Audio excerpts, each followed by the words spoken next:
Okay, upang sa ang mga batang iyan ay makalapit sa Panginoon. At pangatlo, ay maging, tignan niyo po yung pangatlo natin, maging katulad ng bata. Mamaya, matutungayan natin po sa pag-aaral po natin sa Biblia. So, ito po yung tatlong puntos po natin, no?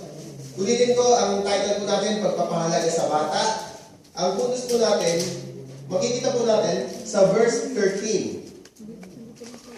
People were bringing little children to Jesus to have Him touch them. Ang unang puntos po natin na makikita po dito sa Biblia, ang sinasabi po sa verse 13, ang paglalapit ng bata sa Panginoon. Paglalapit ng bata sa Panginoon. Kung titingnan po natin ng mabuti, sinabi niya sa verse 13, people were bringing little children to Jesus to have Him touch them. Ibig sabihin, hindi lang po parents ang tinatawag po dito. No, hindi lang sabi na, ikaw magulang ka, dapat dali mo yung anak mo sa Panginoon.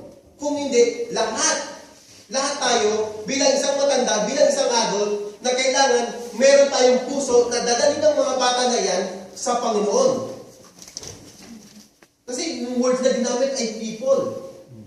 Kapatid mo man yan, pamangkin mo man yan, kailangan nasa isip po natin na dalhin natin sila sa Panginoon. No, kaya kanina po sa announcement, meron pong family camp. Na ang family camp po, ito po ay tumutukoy, sumusuporta sa mga pamilya po natin sa Pilipinas na hindi nakakilala ng lubos sa ating Panginoong Jesucristo. Ito po ay ipapahayag po natin yung pagmamahal ng ating Panginoon. At sasabihin nyo, paano yan, Pastor, meron po akong pamangkin na bata, maliit pa lang siya. Magulo lang yan, iyakin lang yan. Kailangan ba na isama natin? Okay po siya, isama po natin yan. Mahalaga po sa isang bata na maliit pa lamang siya ay madala na sila sa Panginoon. At ito po yung sinasabi o tumutupad sa tungkulin natin na sinabi po sa Proverbs chapter 22. 22 verse 6, no? To train up a child the way it should go.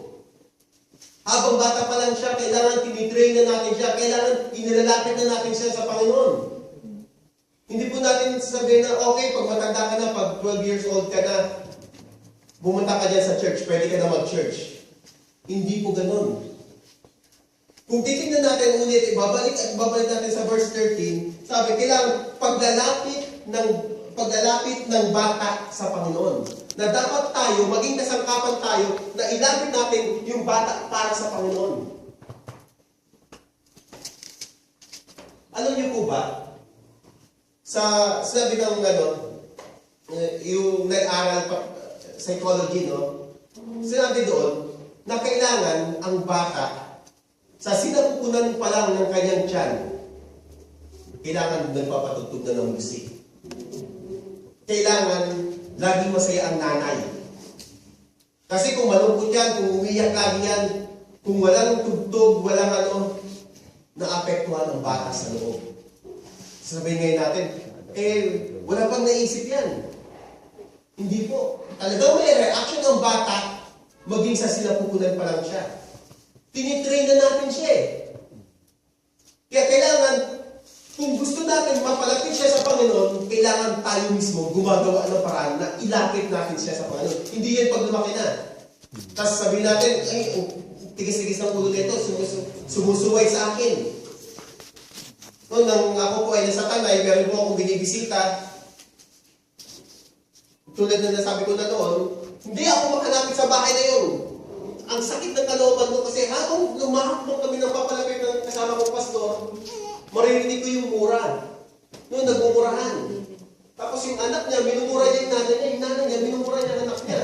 Biglang pagkano, dahan-dahan yung lakad namin, nakarating kami sa bahay. Sabi, pastor, andyan pala yung sabi sa Facebook, anak ko kasi mura na mura eh.